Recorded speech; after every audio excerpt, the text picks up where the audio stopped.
Kembali lagi bertemu dengan saya Muhammad Faisal. Hari ini akan menjadi moderator untuk kegiatan sesi kedua kali ini.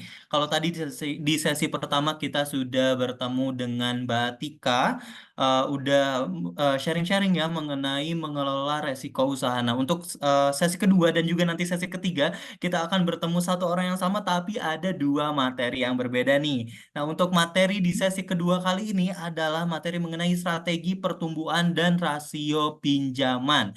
Ayo, Bapak Ibu yang masih ada jauh dari handphonenya masing-masing, atau mungkin jauh dari laptopnya atau dari device lainnya, silahkan kembali merapat. Kalau misalnya mau bawa minum dulu, mau bawa cemilan dulu, ini dipersilahkan biar bisa fokus nih selama materi dari sesi kedua kali ini. Nah, untuk sesi kedua kali ini akan disampaikan oleh narasumber kita yang sudah hadir juga, yaitu Mas Kurnia Fajar Afgani, SAB MBA, selaku Komito Inkubator dan juga dosen dari Sekolah Bisnis Manajemen Institut Teknologi Bandung. Oke, karena narasumbernya juga sudah ada di sini, jadi mari kita mulai saja kegiatan kita hari ini. Kepada Mas Kurnia, saya persilahkan. Oke, terima kasih Mas Faiz sudah membuka dengan memperkenalkan. Assalamualaikum warahmatullahi wabarakatuh, kakak-kakak semua. Selamat pagi, salam sejahtera bagi kita semua ya. Baik, tadi sudah dikenalkan nih oleh Mas Faiz. Tapi nggak apa-apa, saya perkenalkan lagi. Nama saya Kurnia Fajar Afgani. Saya dosen di SBM ITB dan juga komite dari The Greater Hub ya. Baik, hari ini kita diskusi, kita ngobrol-ngobrol ya terkait apa sih pertumbuhan, kemudian rasio pinjaman dan lain sebagainya. Tentunya tadi kakak-kakak nih diskusi terkait apa nih dengan Kak Atika nih, finance, risiko. Udah mulai pada mabok belum? Tapi tenang aja, sekarang kita hitungannya dikit, dikit lah, dikit ya. Mudah-mudahan teman-teman semua masih bisa bersemangat untuk ikut sampai akhir. Oke, saya izin share screen terlebih dahulu ya.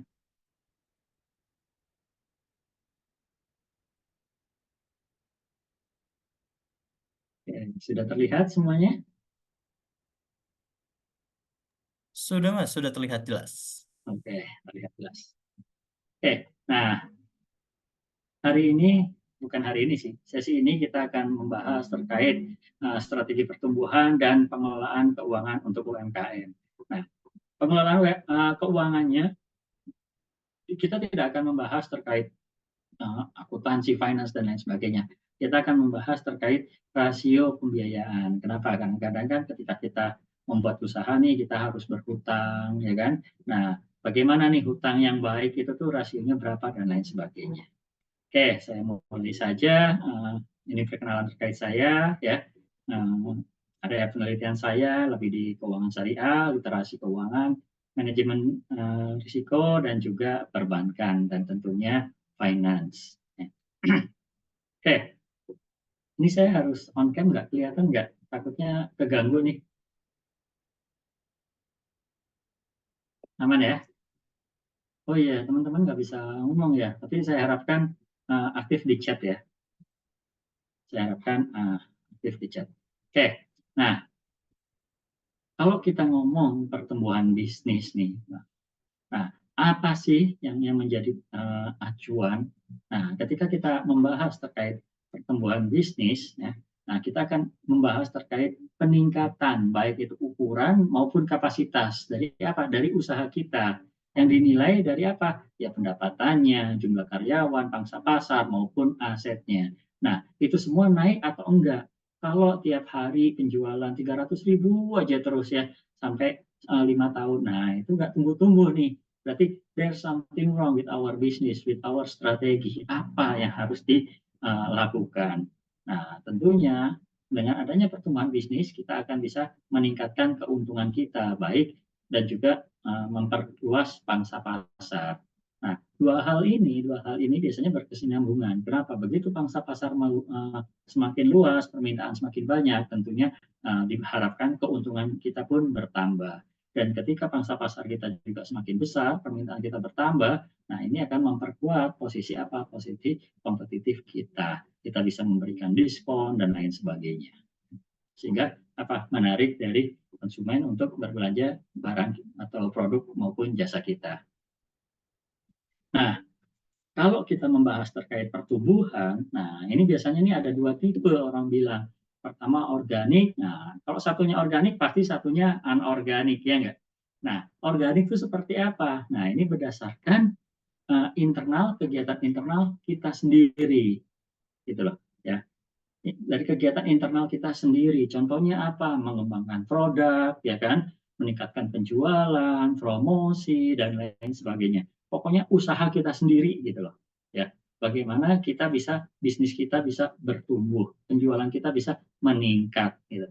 Nah, kenapa kita mempertahankan pertumbuhan organik? Karena jelas biayanya lebih rendah dan terkontrol. Contohnya gini, kita lagi bikin produk baru, ya, kita bikin produk baru. Nah, kita bisa ngomong, oh biaya R&D kita nih, riset kita nih segini aja. Nah, kan bisa. Oh, biaya biaya promosi kita nih segini aja. Nah, itu kan juga bisa ya. Nah, tetapi tentunya tantangannya lebih lambat dan terbatas pada kapasitas kita. Kita nggak bisa nih, oh saya pengen orang pada kenal, saya pengen masang iklan di TV dan lain sebagainya. Tetapi kapasitas kita terbatas. Jadi kita nggak bisa. Kita harus lihat bagaimana kita harus lihat kemampuan kita seperti apa dan tentunya pertumbuhannya pun lambat. Oh, kita buka toko baru, ya berarti penjualannya naik segitu, gitu kan? Udah terbayang gitu kenaikannya berapa. Nah, jadi antara biaya dan keuntungan yang kita peroleh biasanya sejalan. Nah, tetapi kita bisa melakukan pertumbuhan anorganik, gitu loh. Ini dari apa? Dari kegiatan eksternal. Contohnya apa? Kerjasama, ya kan? Kita bisa kerjasama dengan pihak lain. Oh, kita pengen bikin cabang baru yang banyak, tapi nggak ada uangnya. Oh, ya udah, kita bisa ajak orang lain. Mereka bisa franchise dan lain sebagainya. Nah, sehingga apa? Pertumbuhannya cepat, gitu ya. Akses ke sumber dayanya pun juga cepat, kuat. Kita bisa dapat akses pendanaan dan lain sebagainya dari pihak eksternal. Tetapi tentunya ada tantangannya, mulai dari integrasi yang kompleks sampai risiko ketidakcocokan budaya. Nah, mungkin perlu diketahui. Bukannya saya mau bikin teman-teman semua pesimis nih, tetapi perlu diketahui ternyata 2/3 bisnis ini akan gagal di jangka panjang, ya kan? Kenapa sih? Nah, ini yang akan kita coba bahas. Nah, saya biasanya ada dua sudut, mulai dari sudut internal maupun competitiveness atau daya saing kita. Mungkin teman-teman heran, kita juga tahu lah ya, maksudnya apa? UMKM ini kan kontribusinya besar banget. Studi mengatakan 97 angkatan kerja itu kerja di UMKM, 97%, maaf. 97% angkatan kerja kerjanya itu di UMKM. Kemudian kontribusinya terhadap GDP juga 8.500 triliun. Tapi kok bisa gagal? Kenapa? Nah, saya akan bahas dari sisi internal maupun competitiveness atau daya saingnya. Ini pendapat saya. Nah, kalau dari sisi internal ada 4. Mungkin Kak Atika juga sudah bercuap-cuap ya tadi ya di sesi ya. Pentingnya pencatatan, kemudian kenapa jangan manual dan lain sebagainya. Nah, ketika kita tidak melakukan pencatatan arus transaksi, kita nggak tahu nih, ya kan, penjualan kita berapa, laba kita berapa, ya kan, biaya kita berapa, itu kita nggak tahu. Barang apa aja yang kejual kita nggak tahu berapa. Sehingga apa? Ya kita pasrah aja mengikuti menjalankan bisnis itu tuh ya seperti apa ya, nggak ada arahnya gitu loh. Nah, padahal kalau kita melakukan pencatatan, banyak keuntungan-keuntungan yang kita bisa peroleh, gitu ya. Kemudian yang kedua, catatan pun masih manual. Ya. Nggak bisa dipungkiri lah, terkadang kita gitu ya, kita masih mencatat pakai buku, pakai kertas dan lain sebagainya. Nah, di sini risiko hilang, terselip, kemudian ya catatannya nggak jelas dan lain sebagainya. Ini bisa terjadi sehingga ketika kita lagi mencari nih, kita lagi mencari produk A udah kejual berapa ya bulan ini? Wah, bingung. Buka-buka semuanya dan lain sebagainya. Ya. Nah, kemudian kita juga tidak memisahkan harta pribadi dengan aset perusahaan, ya kan? Nah, coba di sini, coba ngacung deh. Nah, sekarang dapat penjualan segini, tiba-tiba anak minta jajan, oh kasih langsung dari uang itu, ya kan? Pak RT minta iuran sampah, bayar dari hasil penjualan saat itu dan lain sebagainya. Nah, di sini sehingga apa yang terjadi kita nggak tahu. Ini perasaan omset saya gede, barang persediaan juga habis, tapi kok nggak ada duitnya, kemana duitnya dan lain sebagainya, ya kan? Nah, sehingga semua ini akan mempengaruhi manajemen keuangan yang tidak sehat. Saya kasih contoh deh, saya kasih contoh sebentar. Saya stop share ya, nanti saya minta diskusi dari teman-teman semua ya. Saya kasih contoh sebentar aja. Bentar.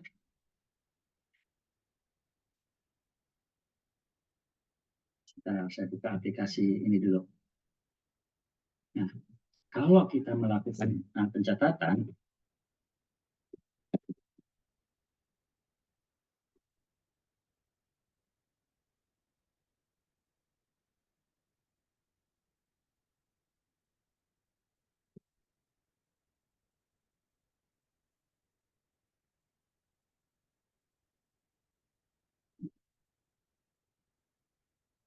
nah, kalau kita melakukan pencatatan, kelihatan ya semua ya?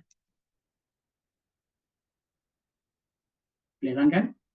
Penjualan produk A 10.000, penjualan produk B 5.000, penjualan produk C cuma 1.000. Contoh, contoh.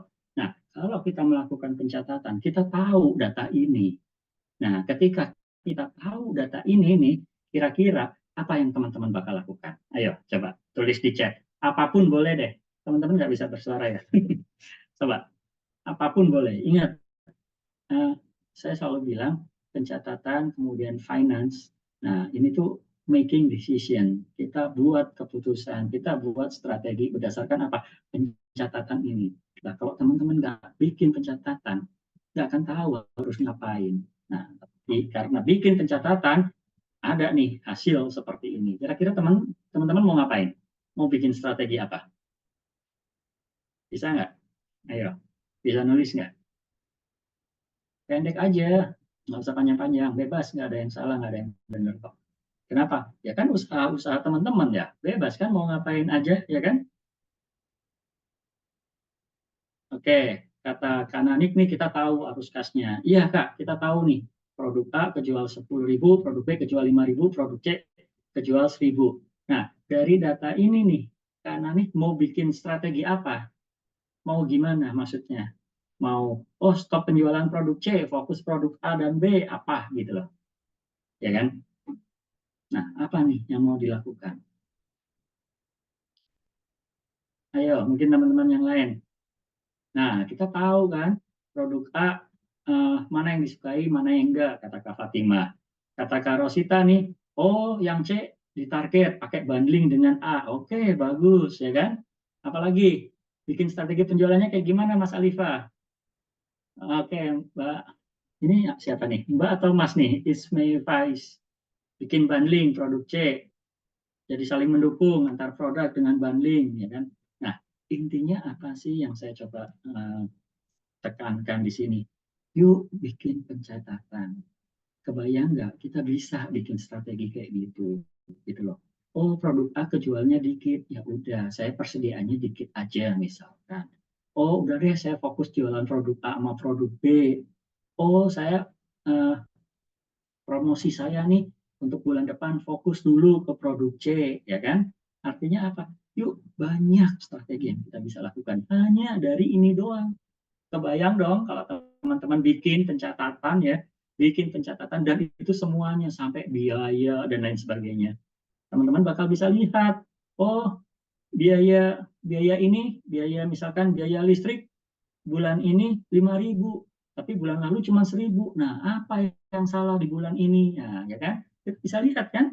Kita bisa bikin apa? Efisiensi, ya kan? Dan lain sebagainya, gitu loh. Nah, kebayang nggak kalau nggak bikin pencatatan? Teman-teman tahu nggak harus ngapain? Ya, ganti pakai arang. Oh, boleh tuh kan. Kita bisa lihat kayak gitu kan. Kenapa? Karena kita bikin pencatatan. Biaya listriknya kok tinggi banget. Naiknya kok eh, apa?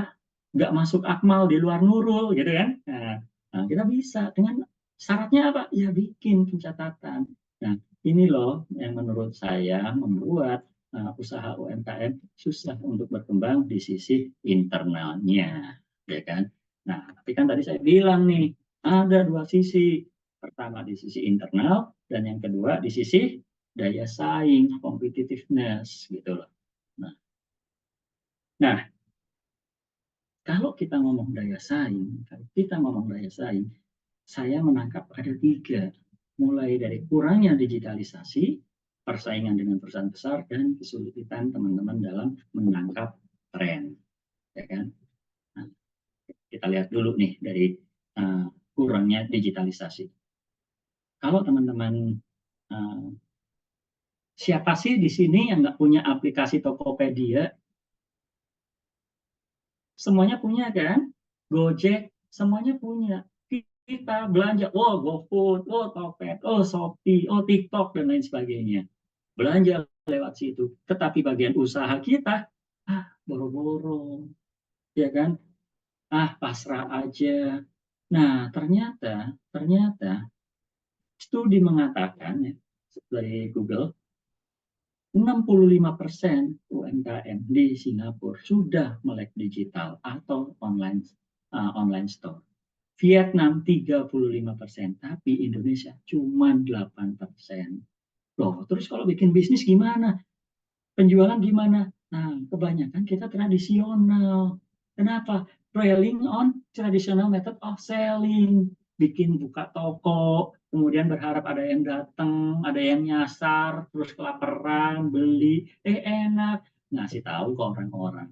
Makanya suka banyak ngomong, Anda puas beritahu teman, tidak puas beritahu kami, gitu kan.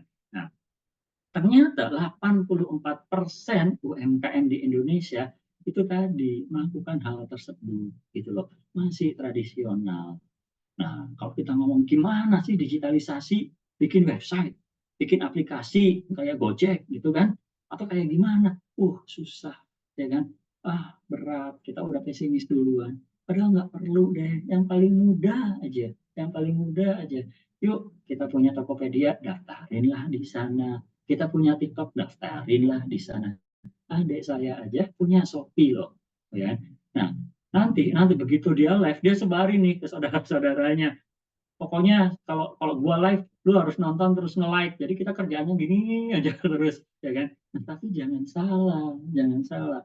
Ada perusahaan UMKM yang dia menyediakan resources kerjanya buat apa? Nge-like terus gitu. TikTok shop-nya selama 24 jam dan itu hasilnya bisa miliaran gitu loh.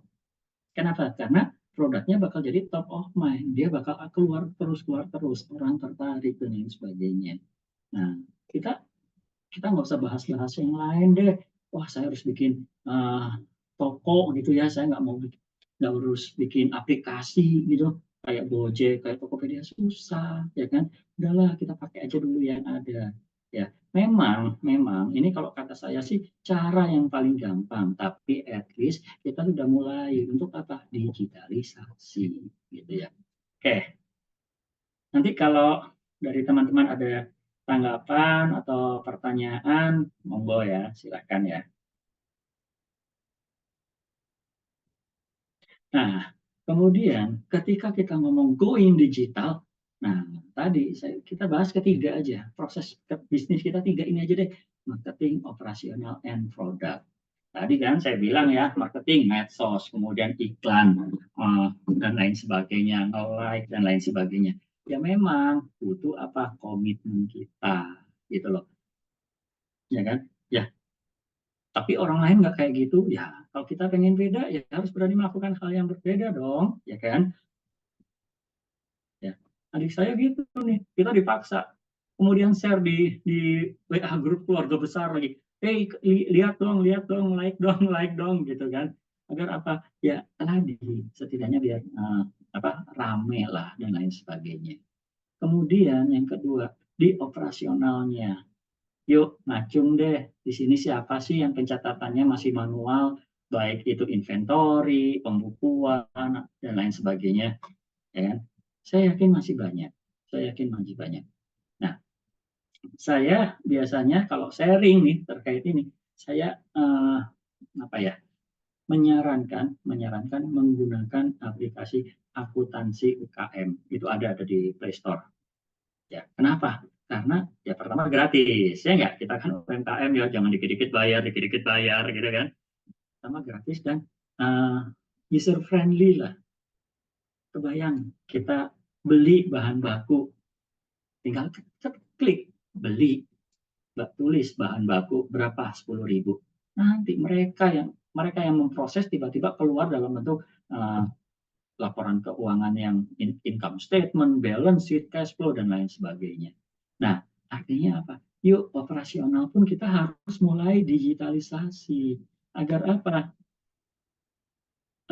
Aplikasinya ini, akuntansi UKM. Mungkin boleh dicoba ya. Saya bukannya mau promosi ya, orang gratis juga kan. Tapi saya sering share terkait aplikasi tersebut. Gitu. Nah, artinya apa? Agar kita mulai tahu, gitu loh. Kita mulai mengurangi lah pekerjaan-pekerjaan rutin itu dengan bantuan apa? Aplikasi, ya kan? Mulai dari inventory, kita bisa tahu. Jangan tiap hari pulang kerja harus ngitung sisa berapa. Nah, kalau kita pakai aplikasi kan enak ya, udah kejual ya. Simpelnya kalau pakai Excel deh, kejual ini sisa berapa gitu aja dulu. Nah, kita udah mulai seperti itu. Jangan cuma dicatat di apa kalau zaman saya dulu nih uh, apa bungkus rokok gitu kan, biasanya kan suka ada tuh nyatet di bungkus rokok dan lain sebagainya.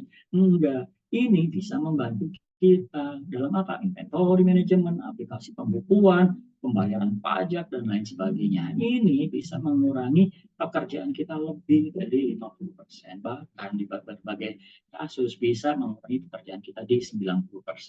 Kita nggak perlu ngomong deh otomatisasi by AI gitu, udahlah terlalu muluk-muluk. Yang penting kita mulai aja dulu operasional kita. Yuk pakai aplikasi, pakai digital. Dan yang ketiga, produk. Nah, gimana sih produknya harus digital itu kayak gimana Kak? Ya kan, gitu kan. Nah, tetapi tadi yang saya bilang, kebayang nggak kalau kita melakukan digital, kita bisa memperoleh apa? Data. Itu loh yang penting. Produk mana yang kejual cepat, ya kan? Produk mana yang kejualnya lama, itu loh yang penting. Agar apa? Kita bisa bikin strategi. Yang tadi kan kakak-kakak tadi bilang nih, oh bundling, ya kan? Oh produk A fokus, produk C fokus kita promosinya ke produk C kan, A sama B udah laku nih, C belum, mungkin belum kenal, ya kan? Dan lain sebagainya. Kebayang nggak kalau kita nggak ada itu, ya kan? Nah, data ini loh yang penting. Kita bisa tahu produk mana yang hype, yang lagi tren dan lain sebagainya, yang cepat habisnya, ya kan? Oh, ini cepat habisnya laku, tapi labanya kecil. Kenapa? Karena bahan bakunya besar, mahal. Nah, kita bisa cari supplier lain dan lain sebagainya. Saya selalu bilang, data dari pembukuan itu satu lembar itu bisa menggerakkan seluruh organisasi. Serius, bisa menggerakkan seluruh organisasi. Mau tahu contohnya enggak? Mau tahu contohnya enggak? Hah? Kita contohin ya, kita contohin ya. Eh,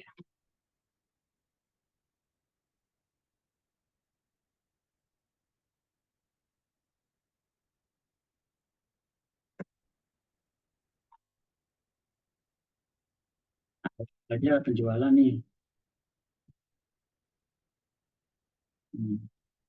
100.000. Nah, COGS-nya 80.000. Terus biaya 10.000. Maka kan labanya hanya 10.000 kan? Benar nggak? Nah, kalau teman-teman bikin pencatatan, kemudian laporan keuangannya seperti ini, laporan rugi labanya seperti ini, kira-kira apa yang bakal teman-teman lakukan? Strategi apa? Kayak tadi aja, ngarang aja, nggak apa-apa. Kan kita mulai belajar ya, mulai aware gitu loh. Ya, kita nggak lagi pasrah. Jangan lihat, oh masih laba. Alhamdulillah Kak, masih laba ya kan. Oh lihat tuh tetangga malah nggak laku. Nggak gitu ya kan. Nggak gitu. Kita harus mulai bikin nih, gimana nih strategi apa yang harus kita lakukan. Ayo, yuk teman-teman. Kira-kira apa nih yang harus dilakukan?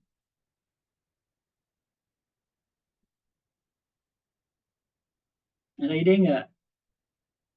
Kita lihat nih, penjualannya kan 100.000, bahan bakunya 80.000. Kegedean nggak? Ya kan? Kan kita harus analisanya kan satu persatu kan, ya kan? Kegedean nggak? Kegedean nih, tuh kan? Nah, artinya gimana? Oh, COGS-nya harus dikecilin. COGS udah dikecil apa? Udah yang paling murah. Jadi kita mesennya harus yang makin banyak, ya kan? Kalau suppliernya udah paling murah, ya kan berarti kita mesennya harus banyak, ya enggak? Nah, kalau mesennya banyak, otomatis bahan baku di gudang makin banyak. Kalau bahan baku di gudang makin banyak, nanti cepat rusak. Artinya gimana? Bilang ke bagian produksi, eh bagian produksi targetmu yang biasanya sehari 100, sekarang 200. Nah, artinya apa? Harus nambah mesin, harus narik pegawai, ya kan? Nyari pegawai kan di bagian produksi dan lain sebagainya. Tuh, human resource udah jalan, udah main. Produksi makin meningkat, barang jadi meningkat. Nah, biar nggak lama ngendap di gudang, ya udah, salesnya harus ditingkatkan. Sales ditingkatkan, promosi main, HR main lagi. Kenapa? Karena butuh salesperson, ya enggak? Dan lain sebagainya. Tuh, udah gerak tuh satu organisasi hanya gara-gara satu lembar ginian doang. Gitu loh, ya. Oke, jadi sampai, nah ini, going digital di produk. Nah, kemudian yang kedua adalah persaingan dengan perusahaan gede. Teman-teman mungkin banyak yang ngomong, oh ya namanya juga dengan perusahaan gede, duitnya banyak, ya kan, bisa matiin nih bisnis-bisnis kecil, mereka bisa ngasih diskon gede-gedean dan lain sebagainya. Nah, tetapi jangan lupa UMKM ini kan bersaingnya kan di pasar yang niche ya kan, ceruk-ceruk atau tempat-tempat yang uh, perusahaan-perusahaan gede itu nggak masuk gitu loh, ya. Bukan berarti kita, oh perusahaan gede jualan mie goreng, kita nggak boleh jualan mie. Enggak, ya boleh, ya kan. Nah, tetapi kita di pasar-pasar yang niche gitu loh. Yang kecil-kecilnya dulu aja. Ya, pasar-pasar yang khusus. Kita cari, oh kita jualan mie nih.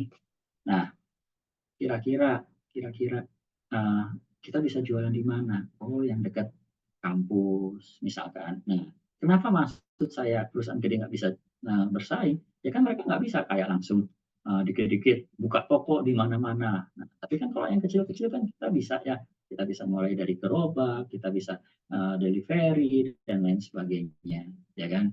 Nah, tetapi masalahnya ya mohon maaf nih, edukasi dan informasi itu belum merata di mana kalangan UMKM. Yuk jujur deh, di sini siapa sih yang bikin bisnis plan? Hmm? Coba. Nah, kata ini saya lupa ini yang bilang Kadin atau siapa ya. Hanya 70% UMKM yang membuat bisnis plan formal. Artinya apa? Yang lain enggak. Jadi gimana mereka bikin bisnis? By gut feeling gitu loh, insting. Gua bisa jahit, ya udahlah jualan baju. Gua pintar masak, ya udah deh jualan makanan. Udah, sambil berharap tadi kan ada orang kesasar lapar lihat kita jualan makanan terus beli, enak, bilang ke yang lain. Nah, hanya 17% yang bikin plan. Plannya gimana? Ya jelas, kita mulai harus analisa pasar, ya kan. Oh, kira-kira nih kalau di daerah kampus yang laku apa, ya enggak, misalkan. Nah, kemudian selain yang laku berapa, harganya berapa, kan gitu ya, ya kan. Nah, berarti nih saya harus bikin apa, sehari berapa banyak, sehingga kita bisa bikin, oh sebulan saya uh, forecast forecast penjualan saya bisa segini. Nah, yuk kita harus mulai bikin bisnis plan. Kalau udah mulai bikin bisnisnya, udah terlambat nggak? Nggak ada kata terlambat. Kita mulai dari sekarang. Bisnisnya apa? Nah, kira-kira yang ditarget itu siapa? Nah, kita udah mulai petakan nih, target kita siapa, ya kan? Kita jualannya di daerah mana? Nah, kan kenapa? Karena kan kita jualannya di daerah mana, kita bisa tahu kira-kira barang apa aja sih yang laku, gitu kan? Oh, saya modalnya gede nih. Saya mau jualan Harley di mana? Di dekat TLU, for example. Di Bandung tuh itu daerah kampus. Laku ya kecil kemungkinannya. Kalaupun laku ya tadi ada orang nyasar. Kalau enggak menang dapat pembebasan lahan gara-gara dibikin tol. Pengen beli Harley.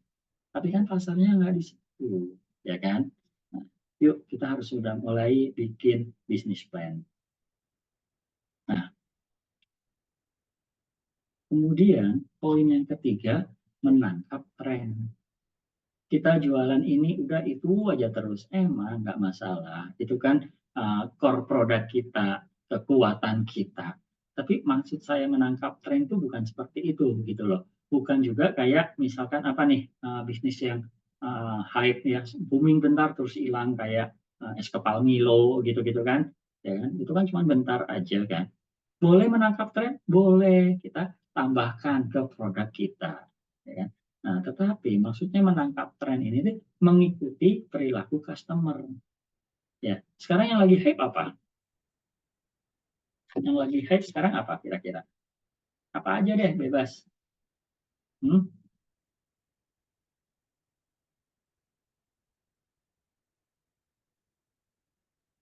Oke, nah katanya yang lagi hype mie gacuan, alat sekolah, ya kan?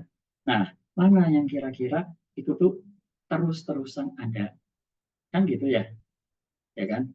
Nah, mie gacuan ini terkenalnya gara-gara apa sih? Kan gitu. Oh, dia jualnya apa? Porsinya sedikit tapi harganya bisa murah, kemudian pedas. Oke, nah berarti kan trennya lagi ke situ. Plus tempat nongkrong mungkin dan lain sebagainya. Makanan Korea-Koreaan dan lain sebagainya. Nah, kita bisa apa? Kita bisa mergerin, ya kan? Nggak perlu kita yang awalnya jualan baju nih, terus bikin makanan Korea-Koreaan enggak. Nah, mungkin trennya kita bikin bajunya yang ala-ala Korea kayak, ya kan? Kemudian kita pasang gambarnya apa orang-orang Korea, tapi jangan yang Kim Jong Un ya kan? Oh, mentang-mentang Korea pasang aja jas, jualan jas, pasang aja fotonya Kim Jong Un gitu, nggak gitu juga. Nah, kemudian kemudian bahkan hanya 6% UMKM yang bikin strategi harga.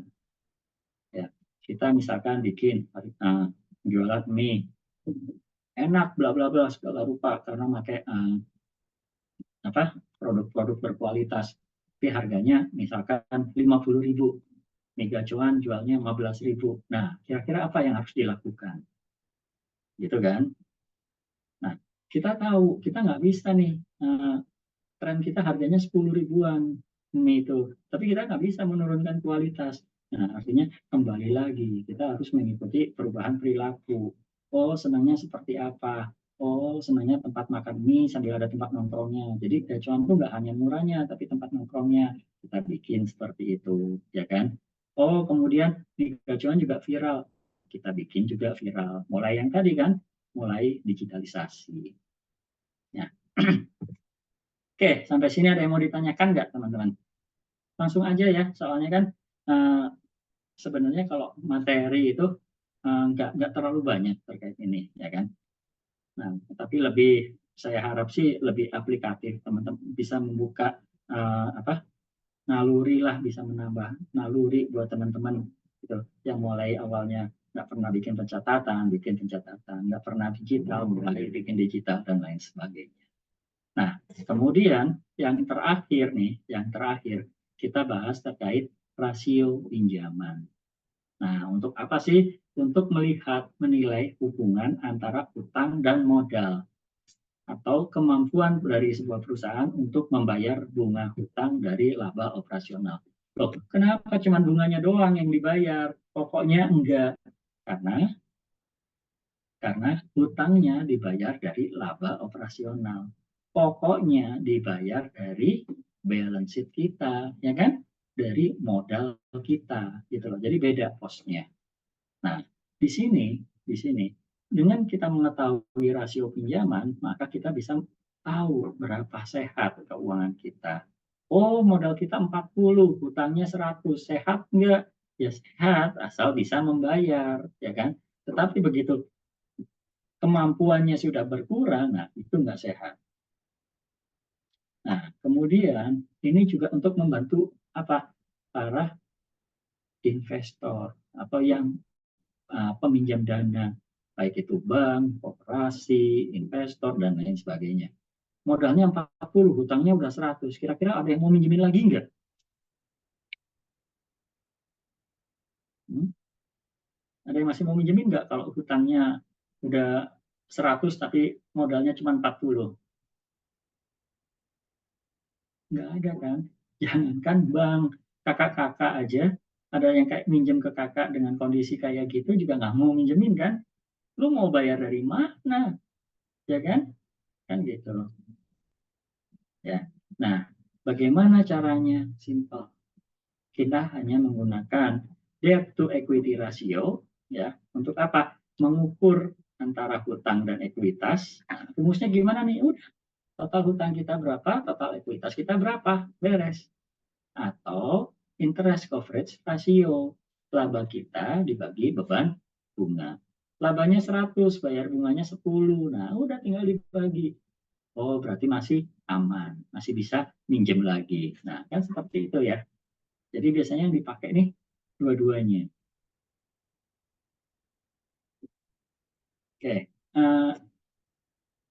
Kak Fatima, contoh form pencatatan keuangan dan apa saja yang harus punya secara sederhana.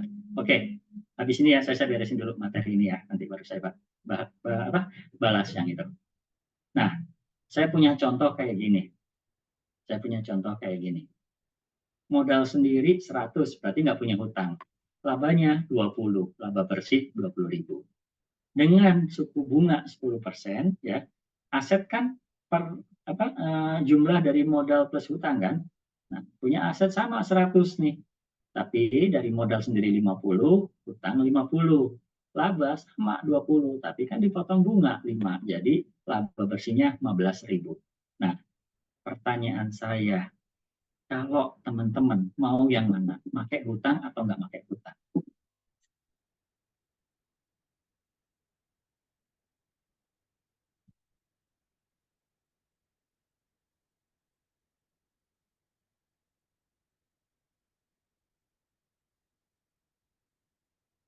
Oke, ya kan? Ada yang ngomong nggak pakai, ada yang pakai. Boleh nggak kasih jelaskan dulu yang pakai kenapa, yang nggak pakai kenapa?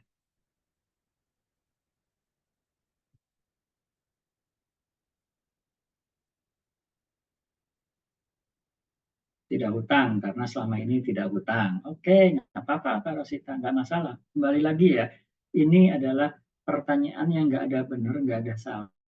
Semuanya kembali ke diri kita masing-masing sebagai pengusaha. Orang usaha-usaha gua kok, ngapain gua harus dipaksa-paksa kan? Enggak, ya enggak. Tetapi kan ini ada apa ya? Ada alasannya kenapa kita pakai utang, kenapa kita nggak pakai utang, kan gitu, ya kan? Nih, kata Kak Fatima, nggak dulu, ya kalau banyak penjualan baru oke. Kata Kak Sri nggak pakai karena pendapatan masih bisa membiayai usaha. Ya, oke. Nah, sebentar. Oh, sorry, sorry. Stop share dulu.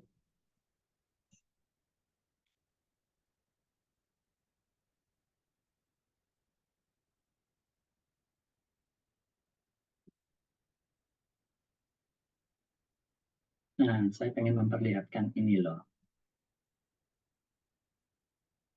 Ingat ya, nggak ada yang benar, nggak ada yang salah. Semua orang punya jawabannya masing-masing.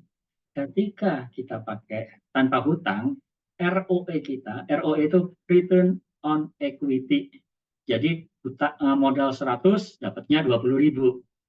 Nah, tanpa hutang ROE-nya 20%. Tetapi begitu pakai hutang, modalnya 50, dapatnya 15.000. Nah, return saya itu tuh 30%.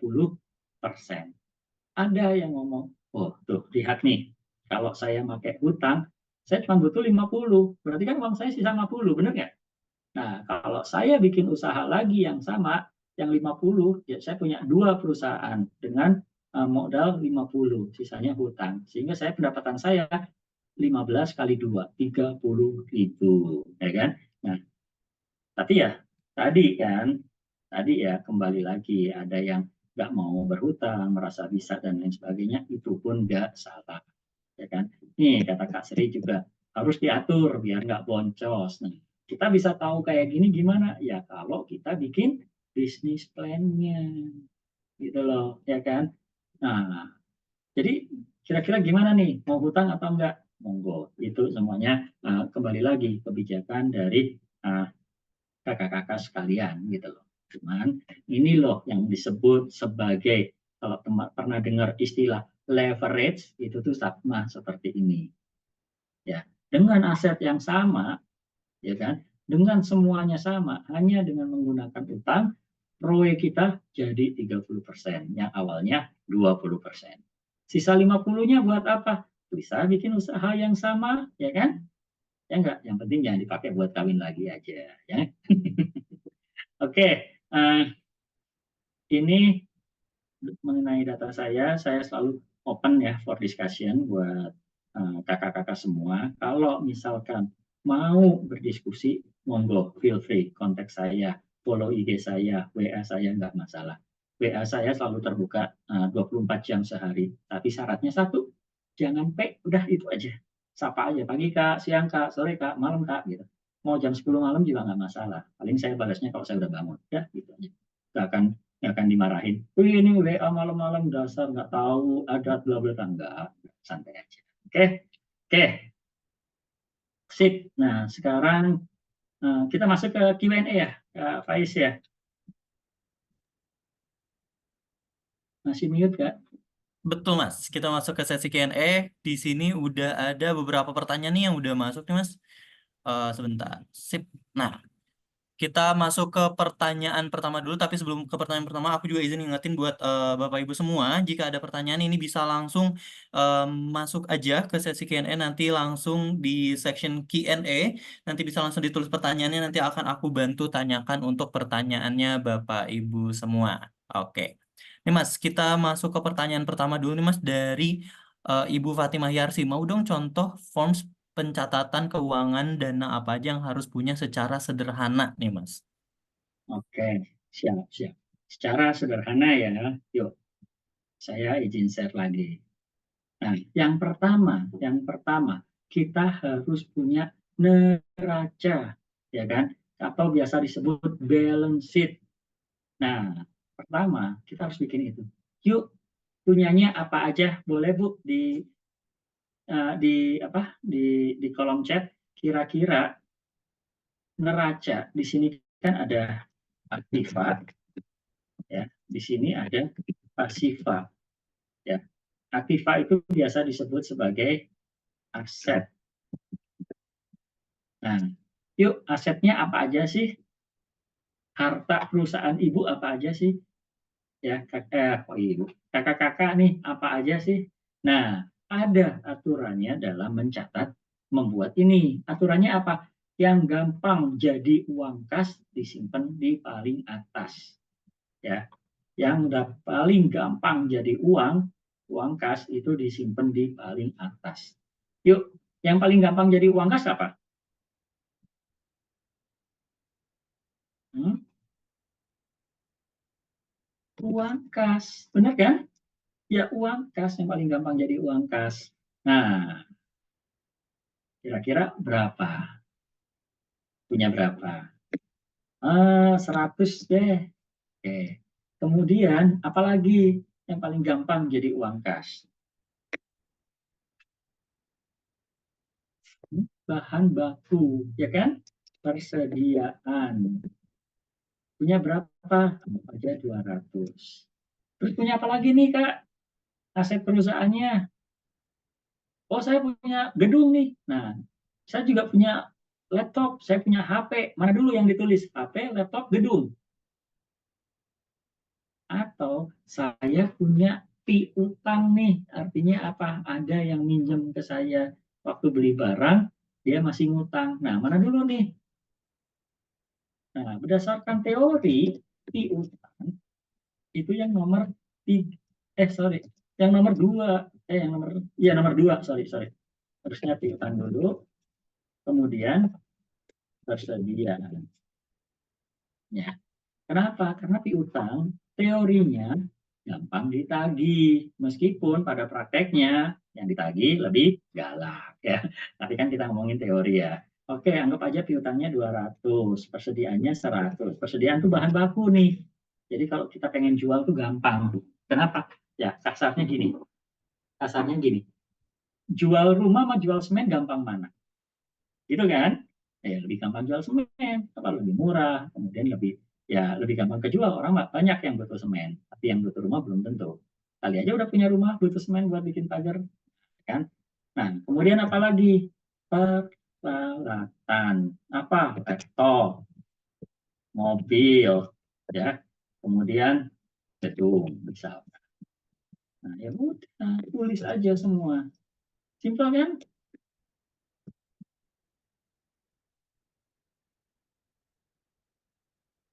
Langsung total aset dengan sum beres.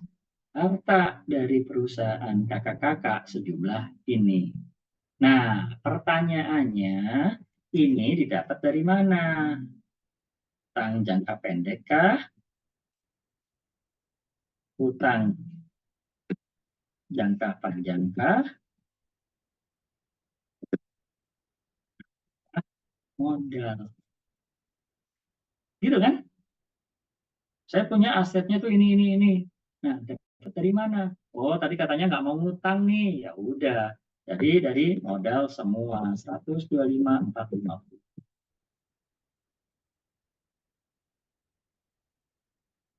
Kamu kebanyakan maunya.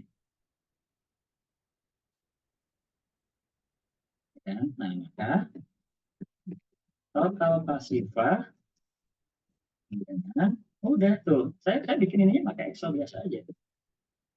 Beres, balance kan, sama kan? Nah itu kenapa disebutnya sebagai balance sheet. Nah kemudian setelah habis bikin kayak gini, bikin apa lagi? Ya, bikin yang namanya laporan rugi laba. Misalkan pendapatan 10.000, ya kan? Kemudian bahan baku 3.000, 2.000. Maka laba kotor kali kurang kan?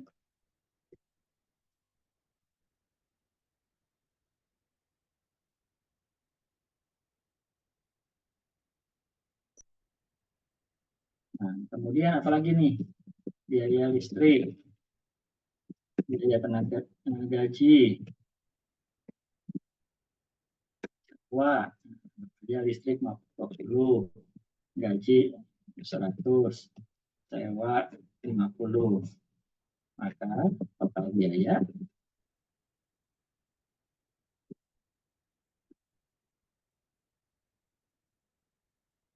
maka laba bersih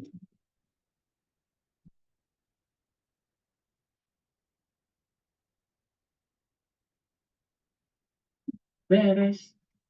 Nah, ini loh Bu, yang harus mulai, Kak, yang harus mulai dibikin.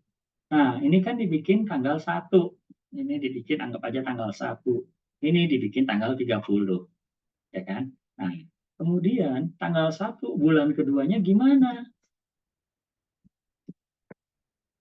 Kasnya kan tadi 100 ya, tapi kan dapat laba nih 7.800. Jadi kasnya sekarang berapa dong?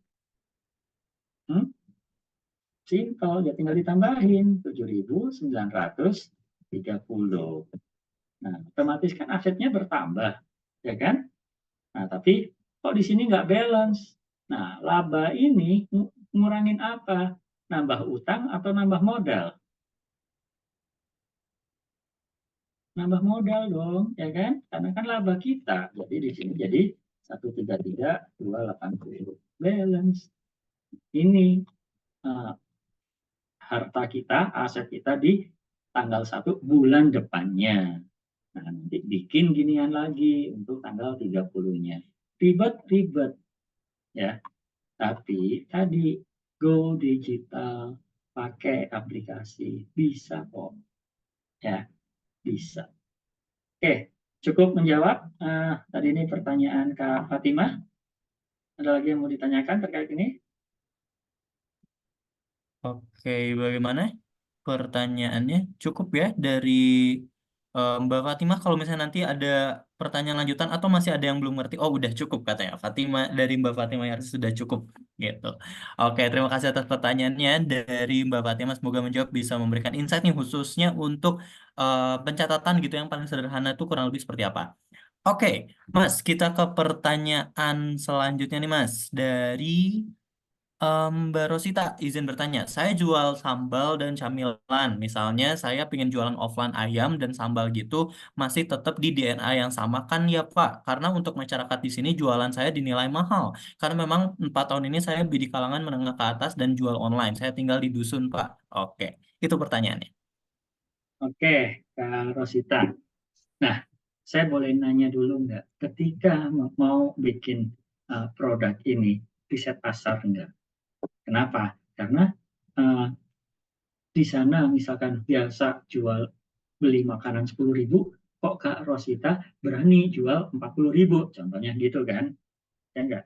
Nah, kalaupun berani jual kayak gitu, oke deh. Tadi kan saya yang saya bidik ini pasar-pasar yang menengah ke atas. Oke, nah tetapi kemana jualnya? Ya kan? Nah, pertanyaan-pertanyaan ini Kak harus bisa dijawab, mohon maaf, harus bisa dijawab ketika kita membuat yang namanya bisnis plan tadi. Gitu loh, ya. Harus bisa dijawab ketika membuat bisnis plan tadi. Kita nggak bisa, uh, mohon maaf nih Kak Rosita ya, oh enggak, dengan keras kepala kita ya, dengan ego kita, enggak, kalau kamu bilang kemahalan berarti bukan pangsa pasar saya, ya kan? Enggak gitu, boleh kayak gitu asal kita tahu pangsa pasar kita gimana, kemana jualnya, ya kan? Kemudian untuk mencapai ke mereka, mereka tahu produk saya gimana caranya, gitu loh. Ya. Jadi nggak masalah Kak, mau jual, emang saya jualnya lebih mahal, tapi saya bidiknya pasar yang menengah ke atas. Nah, oke, nggak masalah. Tapi gimana caranya mereka bisa tahu produk Kakak? Ya kan? Online-nya seperti apa? Kemudian harus dipikirkan pengirimannya seperti apa dan lain sebagainya. Ya, mohon maaf, bukan apa-apa. Kita beli produk aja kadang-kadang cari yang free ongkir gitu kan. Nah, apalagi kalau misalkan jauh, free ongkirnya mahal, tapi kan ini makanannya produk-produk yang tidak bisa tahan lama ya kalau saya nggak salah berarti kan. Nah ini gimana dan lain sebagainya. Nah kalau kita nggak bisa tumbuh secara organik ya, kita tumbuh secara anorganik ya. Jalin kerjasama dengan resto. Saya jadi supplier mau nggak? Nih lihat nih sambal saya kayak gini, ayam saya kayak gini, masuk nggak ke tes resto yang untuk kalangan menengah ke atas? Kalau kata mereka masuk, oke, nggak masalah, bisa jadi supplier. Nah itu loh pertumbuhan anorganik itu seperti itu. Tapi kalau kata mereka, wah nggak masuk, ya berarti mbaknya yang kepedean bilang produk saya buat kalangan atas. Tapi kata kalangan atas, nggak masuk kok di saya juga seleranya. Gitu loh. Ya, mohon maaf nih Kak Rosita, kalau memang misalkan rada-rada keras ya, tapi maksud saya ke situ gitu loh. Ya, jadi nggak menyerah dulu, yuk. Jangan kita sendiri yang menilai diri kita sendiri. Coba jalin kerjasama. Pertumbuhan organik susah, ya udah anorganik. Kita nggak bisa udah promosi, udah apa nggak bisa. Ya udah kerjasama dengan yang lain. Kan bisa ya tadi ya di slide ke berapa tuh ketiga kan pertumbuhan anorganik ya. Jadi nggak masalah. Gitu. Gimana Kak Rosita? Cukup? Monggo. Bayan Mbak sudah aman ya. Siap, makasih pencerahannya Kak dari Mbak Rosita. Semoga bisa menjawab ya. Gitu. Nah, Mas ini ada pertanyaan dikit dari Bu Dwi Sugiharti dari The Craft. Untuk keluar masuknya bahan baku tercatatnya di mana Kak? Mungkin dari yang dibahas yang tadi gitu ya, yang di pertanyaan sebelumnya dari Mbak Fatimah mungkin. Oke, nah saya share lagi ya di sini ya. Bahan baku, tadi kan saya bilang ya, dia masuk ke persediaan, ya kan? Nah, ketika saya ini rada salah. Kenapa? Persediaannya cuma 100, COGS-nya 2000, jadi nggak mungkin. Ini persediaannya harusnya ya mungkin 3000, ya kan? Ketika penjualan 2000, keluar bahan baku di COGS 2000, itu kan masuk biaya. Maka harusnya di sini persediaan tinggal 1000, gitu loh. Jadi ketika kita beli masuknya ke sini ke aset, ketika keluar dia masuknya ke laporan rugi laba di sini di COGS ini. Nah, ini kan tinggal 200 nih, ya kan? Tapi uangnya 7.900, ya kan? Nah, bentar. Ini kan berarti modalnya juga berkurang kan? Karena kan persediaannya juga berkurang, maka modalnya pun harus berkurang. Maka ini menjadi 134, 180. Kan gini kan? Nah, sebentar, kebayang nggak, Kak? Ya, jadi kita punya persediaan 3.000, tapi keluar 2.000, sehingga persediaan kita tinggal 1.000. Nah, sebelum kita mau jualan, kita kan beli lagi nih persediaan seharga 2.000, ya kan? Nah, kalau kita beri persediaan, oh ini kan jadi 135.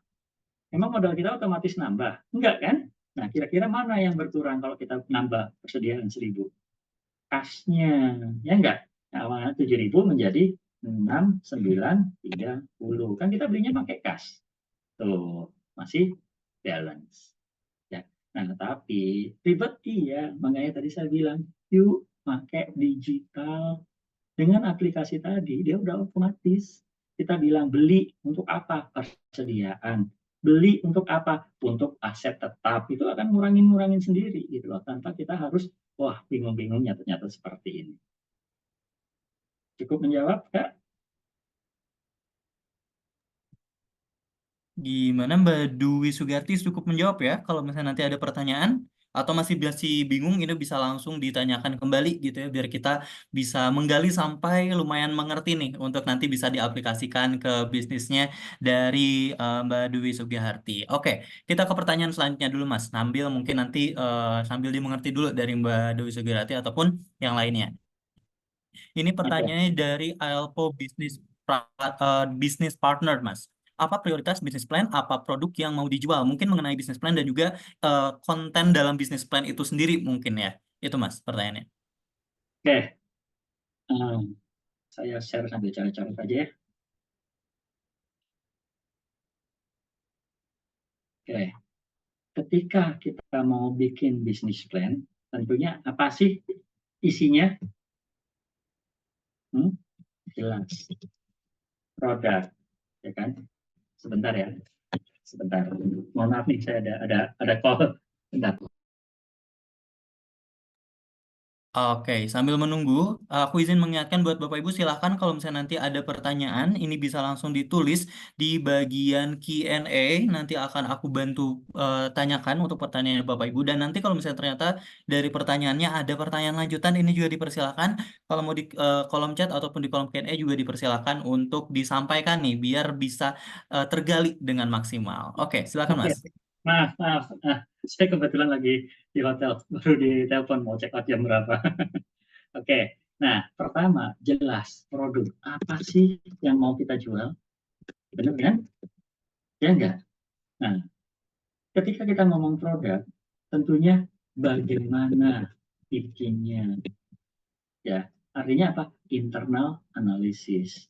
Kita punya enggak kekuatan dalam bikin produk ini? Kelemahannya apa? Ya, opportunitiesnya apa, tantangannya apa, maka ada SWOT-nya, benar nggak? Ya kan? Oh, tadi kayak maaf, Karosita ya, jualan ayam, SWOT-nya apa? Saya nggak bisa masak ayam. Nah, tapi kalau setelahnya punya nih, oh saya bisa masak ayam, mas. Ayam saya juga kasarnya ini ayam yang apa Hainan deh, jadi di tempat saya nggak ada yang jual. Nah, itu kan bisa jadi kekuatan. Weakness-nya apa? Oh, orang masih belum terbiasa, mungkin apa? Sorry, harganya jadi terlalu mahal, ya kan? Karena bahan bakunya beda dan lain sebagainya. Opportunity-nya nggak ada yang jualan, jadi saya satu-satunya yang jualan. Tantangannya orang nggak biasa makan ayam Hainan. Nah, sehingga dari SWOT kita akan keluar yang namanya apa? Strategi, alias biasa disebut sebagai TOWS metric. Ini kalau saya sekarang ajarin ini semua butuh 2 hari masalahnya, nggak bisa semuanya, tapi ini saya singkat aja ya. Nah, setelah kita bikin SWOT, ya, kita bikin apa? BMC, Business Model Canvas. Revenue stream-nya dari mana? Jadi ada 9 nih tabel. Mungkin teman-teman bisa googling deh bentukannya kayak gimana. Nah, nanti terlihatan di situ. Bisnis Canvas itu isinya tuh apa aja. Ya, revenue stream artinya apa? Pendapatan kita dari mana aja. Nah, kalau jualan ayam pendapatannya dari mana? Ya cuma jual beli doang, ya kan? Nggak ada lagi, ya nggak? Nah, terus kemudian key partnernya siapa? Oh ya jelas, misalkan supplier ayam, buyer dan lain sebagainya.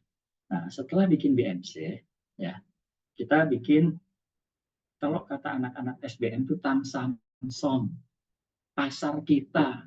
Ya, misalkan nih tadi di dusunnya tuh masyarakatnya ada 1.000, tapi yang suka makan ayam kurang lebih cuma 100. Nah, karena ada persaingan dari 100 itu paling ya 1% lah yang beli, maka cuma satu dong yang beli. Nah, ya kan? Nah, jadi di situ kita bisa kelihatan nih menguntungkan atau enggak. Banyak di sini apa namanya tools untuk melakukan analisa Porter Five Forces, ya kan? Porter Five Forces itu seperti apa? Contohnya gini, dia ada 5 kekuatan. Pertama supplier, buyer, barang substitusi, kemudian entry market dan juga kompetitif atau persaingannya. Nah, kalau misalkan saya mau jualan ayam, suppliernya ya peternak ayam. Kuat mana dia sama saya? Kuat itu tuh maksudnya gini, kata penjual ayam, ayam naik. Nah, kita harus ngikutin nggak? Ya, mau gimana lagi? Harus beli. Nah, artinya apa? Kekuatan supplier ayam lebih kuat daripada kita. Nah, itu loh. Ya, tadi ya, kembali lagi seperti saya bilang. Hmm, ini kayaknya di luar materi ya, Kak Faiz ya. Tapi ini saya singkat aja dulu. Nah, setelah ini baru keuangannya. Saya yakin tadi Kak Atika udah menjelaskan kan. Nah, kita harus bisa lihat nih kira-kira bulan ini kejual berapa, bulan depan kejual berapa, bulan depannya lagi berapa sampai berapa tahun ke depan kita harus udah bisa bikin proyeksinya gitu loh. Again, ini tuh uh, hal yang sedikit rumit ya. Saya juga nggak akan minta buat kakak-kakak untuk bisa bikin ini langsung yang rumit, tapi setidaknya mulai bikin sederhana, bikin analisa dulu aja tadi ya gitu loh. Nah, nanti dari segi keuangan kita bisa tahu, oh tahun pertama untung berapa, tahun kedua untung berapa, dan seterusnya. Kalau ternyata nggak menguntungkan, berarti nggak visible, ya nggak layak untuk dijalankan. Gitu. Oke, semoga menjawab ya. Dari IELTS Business Partner, kita ke pertanyaan selanjutnya nih, Mas Kurnia. Dari Mbak Istiana dari Oga Jawuri Pacitan. Mas izin bertanya, kalau kita butuh pinjaman untuk investasi pembangunan workshop, gimana cara ngitung jumlah angsuran yang aman dan tenor waktunya agar tidak mengganggu dari cash flow, dan terus ngitungnya dari besaran omset atau laba dan dari masa ramai atau masa sepinya, mengingat kalau untuk investasi otomatis pinjamannya pasti akan agak lama. Itu Mas pertanyaan. Oke, sebenarnya untuk bahas-bahas kredit nih, nanti bank dan lain sebagainya, kita ada sih di sesi 2, tapi nggak masalah. Tadi Kak Atika udah ngajarin belum yang kayak apa penganggaran? Jadi pendapatan bulan ini berapa, pendapatan bulan depan berapa, dan seterusnya, ya kan? Nah, agar apa? Agar kita bisa tahu laba bersih kita berapa, uang yang kita terima berapa, untuk apa? Ya tadi Kak, bayar utang, ya kan? Ya kan? Jadi jangan berharap, oh cicilan saya 5.000 nih, tapi pendapatan saya 2.000, ya jangan berharap, pasti susah, nanti kita harus bangkrut, gitu ya, ya kan? Nah, jadi bagaimana nih yang harus sesuai itu berapa persen? Nah, kalau kata orang bank, cicilan itu maksimal 40% dari pendapatan. Ya, maksimal 50% juga masih oke lah. Kenapa? Karena kita butuh hidup. Kebayang nggak pendapatan kita 5.000, 4.000-nya buat bayar hutang. Kita hidup gimana? Ya kan? Nah, pastinya nanti gali lubang, tutup lubang. Sekalinya keprosok, udah nggak bisa keluar lagi, karena gali-gali-gali terus, ya kan? Nah, itu sebabnya kadang-kadang, yuk mulai ada berapa persen sih pendapatannya, berapa yang bisa buat untuk bayar hutang. Nah, bayar hutang ini bukan satu pihak, tapi seluruh pihak. Kita punya hutang di mana aja nih? Nah, itu harus mulai dihitung. Cicilannya berapa dan lain sebagainya. Jangan sampai lebih dari tadi 40% atau 50% lah maksimal ya. Jadi apa ya? Kenapa? Emang karena nggak ada hitungan pastinya. Cuman kan amannya aja. Nah, yang tahu kan ya kakak-kakak sendiri ya. Nah, cuman masalahnya ketika berbisnis kan kita nggak pasti ya dapatnya segitu. Itu sebabnya yuk jangan gede-gede, 30-40 juga udah cukup. Kenapa? Takutnya bulan depan dapatnya nggak banyak. Nah, tapi kalau kita sudah bikin tadi yang apa bisnis plan tadi, kita selama 3 tahun ke depan tahu nih prospek atau forecast pendapatan kita, oke lah, nggak masalah. Ya. Meskipun risiko itu tetap ada, gitu loh. Ya. Monggo. Oke, semoga menjawab ya dari Ibu Istiana. Jadi mungkin kita juga harus apa ya menganalisa juga gitu dari pencatatan yang udah kita Betul. gunakan yang tepatnya gitu ya. Kadang kita juga nggak bisa memberikan langsung mungkin secara peraturan juga ada, tapi balik lagi kita yang paling tahu gitu ya Mas untuk apa namanya kapasitas dari diri kita ketika nanti akan mengambil sebuah angsuran dan juga tenor-tenor lainnya gitu. Baik Kak, makasih berarti maksimal 40% dari laba bulanan ya Kak. Oke. Laba bersih ya, Pak. Jadi dari laba bersih. Nah, tapi ingat kembali lagi kita harus bisa membuat uh, forecast ke depannya gitu loh. Ya, kita harus bisa membuat forecast ke depannya. Jangan ngambil 40% dari sekarang nih mumpung lagi gede. Kalau saya jualan jualan apa? Kerudung nih mumpung lagi lebaran lagi gede-gedenya banyak yang beli. Nah, ya jangan dari situ gitu loh. Ya kan? Ya kan? Harus dari mana? Dari forecast ke depannya semuanya. Nah, sebentar. Sebentar. Nah, saya izin share sebentar aja ya.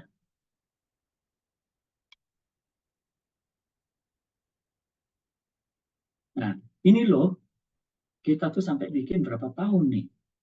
Tuh, 10 tahun. Kita sampai bikin semuanya. Jadi kita tahu nih tahun pertama laba berapa, tahun kedua laba berapa. Nah, ini dapat dari mana hitungannya? Lihat sheetnya banyak kan. Nah, saya nggak minta untuk bisa bikin seperfect itu. Tapi yuk mulai gitu loh. Jadi kan kita tahu nih tahun pertama dapat berapa, tahun kedua dapat berapa, bulan pertama dapat berapa, bulan kedua dapat berapa. Itu semuanya forecast, tapi kita bisa mulai. Jadi jangan sampai nanti kita, oh bulan ini dapatnya 100 juta, oh bisalah cicilan 40 juta, bulan depan udah bukan Ramadan. Pendapatan aja cuma 20 juta, cicilan 40 juta, udah nggak mungkin kan? Ya nggak? Oke, Mas ini dari Mbak Isyana ada masih bingung cara ngitung forecastnya karena untuk kalau tidak salah untuk Mbak Isyana ini Oge Jewelry ini bentuknya adalah kerajinan jewelry dan itu apa namanya based on request kalau nggak salah ya based on request. Jadi mungkin secara forecasting karena barangnya juga rata-rata based on request dari konsumennya itu jadi nggak ada barang ready mungkinnya kayak bisa kita bilang. Jadi bingung gimana cara ngitung untuk forecasting ke depannya gitu Mas. Ada yang bisa di-share nggak nih untuk Mbak Istiana? Oke, kembali lagi Kak. Jadi memang ya namanya juga orang jualan ya, nggak ada yang pasti ke depannya kayak gimana. Tapi kan kita bisa bikin forecast. Forecast kita berdasarkan apa? Strategi gitu loh, ya kan? Nah, ini loh Kak, maksudnya gini. Jangan sampai jadi yang pasrah gitu loh. Nunggu pesanan datang. Makanya tadi saya bilang di awal, go digital, ya kan? Mulai aktif. Kita nggak bisa pertumbuhan organik, make anorganik. Kita harus cari pasar. Kenapa? Biar kita bisa mentargetkan. Sebulan gua harus laku 5, ya kan? Nah, kalau sebulan gua harus laku 5, kita mikir gimana sih kita harus jualannya, ya kan? Kita harus mikir kita gimana jualannya. Nah, online pun ya tadi yang saya bilang, it's low hanging fruit kalau orang bilang ya. Itu tuh hal yang paling gampang. Tapi kan kita juga nggak tahu orang bakal datang ke tempat kita seperti apa. Tempat kita itu ya di toko online kita. Itu sebabnya kita juga harus kreatif gitu loh. Kita harus cari tahu marketingnya ditekankan. Nggak bisa organik, nunggu pesanan banyak, anorganik. Kita yang kerjasama, misalkan apa? Yuk dengan instansi-instansi pemerintah yang suka bikin acara, Pak, boleh nggak souvenirnya produk dari kami? Contohnya, ya kan? Ada perlombaan-perlombaan, boleh nggak hadiahnya nih dari kami? Ini kita punya contoh-contoh produk dan lain sebagainya. Ya enggak? Nah, kebayang nggak kalau kita udah megang beberapa instansi di mana mereka selalu pesannya dari kita. Ya kan? Kita kan bisa memforecast jadinya ke depannya berapa sih yang harus kejual. Nah, kalau kita pasrah aja ya nggak bisa. Kan? Itu sih dari saya. Oke, menentukan target untuk diri sendiri dan bisnis sendiri gitu ya, Mas. Jadi nggak terlalu membiarkan konsumen yang menentukan arah gerak kita, tapi kita juga harus mengejar nih apa yang kita tentukan untuk bisnis kita gitu. Dan kalau memang trennya tadi kan kata Kak siapa ini Kak Istiana nih berubah-berubah gitu kan, tren ya kita ngikutin Kak, ya enggak. Cuman kan ada beberapa yang instansi yang trennya tetap gitu. Saya yakin kok kalau misalkan dari Pemda nggak mungkin sekarang Korea-Koreaan ya kan. Kalau kerajinan masih wayang oke. Kalau di Bandung di Jawa Barat apa wayang golek ya, benar siapa sih sebutannya itu kan, ya kan, ya enggak. Nah, jadi bisa. Nah, kita harus cari gitu loh. Kita jangan lagi cuman berharap ada orang nyasar, lihat toko kita, bagus beli. Nanti sambil berharap puas terus ngasih tahu ke temennya. Enggak lagi zamannya kayak gitu. Ya, kita harus. Nah, tadi pertumbuhan organik maupun anorganik tadi. Oke, semoga menjawab ya dari Bu Istiana dari OGJ Worldly Pacitan. Oke, kita ke pertanyaan selanjutnya nih, Mas Kurnia dari Ibu Nanik dari Kerupuk Gurita di Bengkulu. Kak, saya pinjam KUR BRI karena produksi saya kemarin banyak dan resellernya luar pulau tambah. Saya juga rekrut pegawai lagi. Saya ngitungnya untuk bayar suku bunga 1:8 dari keuntungan bersih dan untuk bayar pokok aman. Yang saya tanyakan, apakah langkah saya sehat untuk perkembangan usaha saya ke depannya? Itu Mas pertanyaannya. Oke, berarti kan 1/8 ya, ya kan? Berarti kan berapa? Di bawah 30% kan? Aman, insya Allah aman Bu. Itu aja sih. Ini kan pertanyaan gitu ya, aman atau enggak ya? Jadi itu loh Bu. Jadi kita harus lihat apa kemampuan kita bayarnya, gitu loh ya kan. Nah, saya harap ketika dalam sebelum memutuskan mau pinjam kur dan lain sebagainya, kita bikin nih proyeksi ke depannya bakal laku berapa, gitu kan. Ya, jadi dengan itu ya mudah-mudahan aman semua. Kalau sekarang masih aman karena 1/8. Nah, masalahnya bulan depannya gimana nih? Masih tetap 8 nggak? Nah, itu kan. Nah, itu loh fungsi forecasting tuh di situ. Ya, fungsi forecasting tuh di situ. Dan kita bisa menetapkan target berdasarkan tadi, gitu loh ya. Jadi kita minimal harus berapa? Kenapa? Karena kita begitu ngomong, bulan ini saya laku segini, bulan depan saya harus laku segini. Nah, itu kan ada targetnya. Nah, strategi akan ngikutin ke situ. Mungkin sama tadi kita menawarkan apa dan lain sebagainya. Kerjasama, ya kan? Anorganik, organik, silakan. Oke, jadi masih aman asalkan 1:8-nya akan selalu 1:8 di bulan-bulan selanjutnya gitu ya Mas ya. Syukur-syukur 1/12 gitu kan. Makin aman lagi tuh kalau misalnya jadi 1:12 gitu makin tinggi. Jadi silakan Ibu cari strategi biar perbandingannya akan selalu 1:8 atau bahkan jadi perbandingan lebih kecil lagi 1:12, 1:20.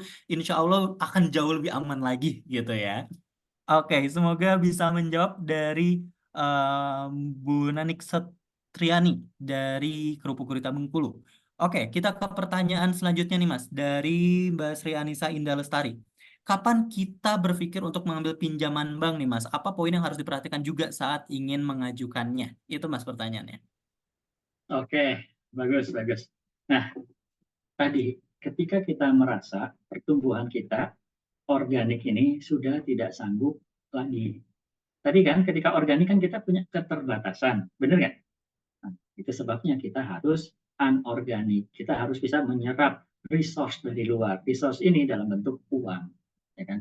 Nah, cuman pertanyaannya, kenapa kita butuh gitu loh, ya kan? Apakah kita yakin pertumbuhannya itu sudah pasti? Kalau tadi kan ibu kan udah ngomong ya enak, udah banyak dan lain sebagainya. Saya udah nggak sanggup organik, makanya saya anorganik. Saya undang KUR BRI untuk apa? Jadi store resource dalam bentuk uang. Selama kita masih bisa dalam pertumbuhannya masih organik, ya udah jangan dulu. Tapi kalau memang dirasa sudah perlu, ya silahkan. Ya tadi kita udah dapat proyek besar dan lain sebagainya, kedepannya sudah makin maju, orang sudah kenal produk kita, terus kita udah banyak kehabisan, ya kan? Nah, oke lah, udah saatnya kita naik level, ya kan?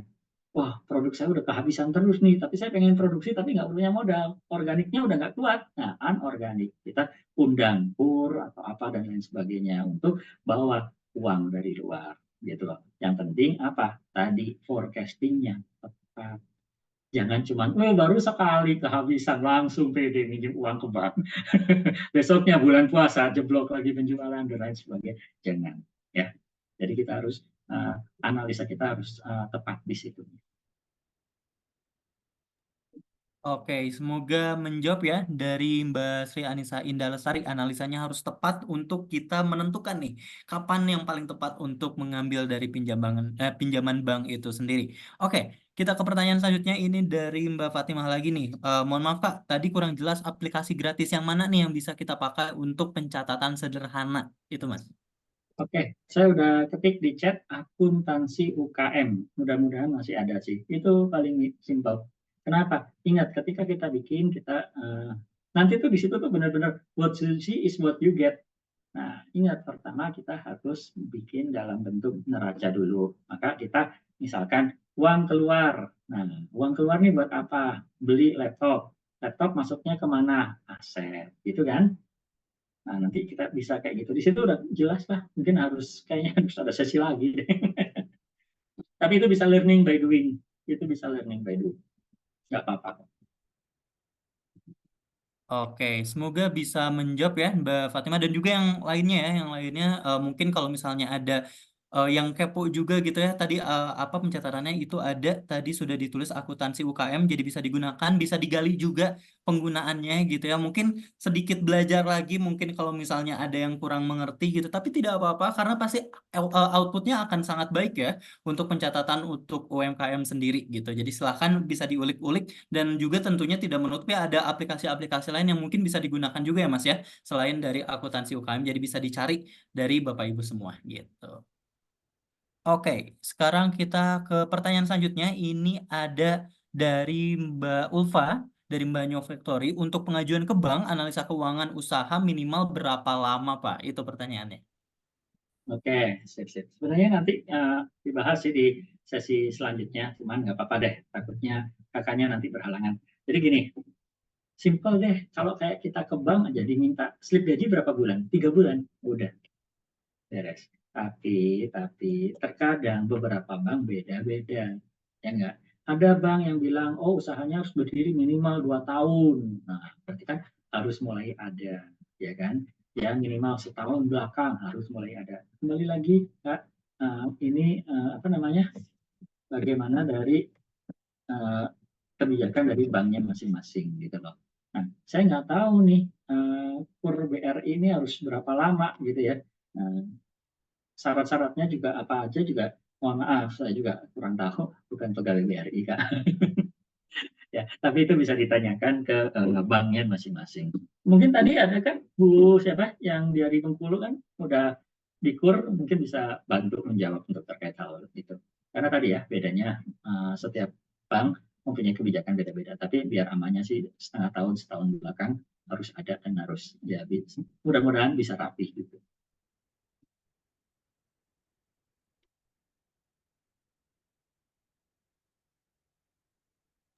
Oke, semoga menjawab ya pertanyaannya dari Mbak Ulfa. Oke, Mas, aku mau nanya nih, mungkin di sini ada beberapa UMKM yang sudah kayak apa ya kita bisa bilang ada peminjaman gitu ya, udah melaksanakan tadi juga mungkin ada yang siapa yang dari Bengkulu 1:8 gitu. Tapi kan seperti yang tadi Mas bilang bahwa bisnis itu tidak pernah benar ya, tidak pernah selalunya seperti itu gitu, tidak pernah sama di tiap bulannya. Pasti akan ada up, akan ada downnya juga, akan ada momen tingginya, ada momen rendahnya. Kalau Mas misalkan ternyata itu amannya di awal doang nih. pinjaman yang kita lakukan itu amannya di awal dan kita sudah terjebak di tengah-tengah di mana ini menuju ke ketidakamanan gitu ya.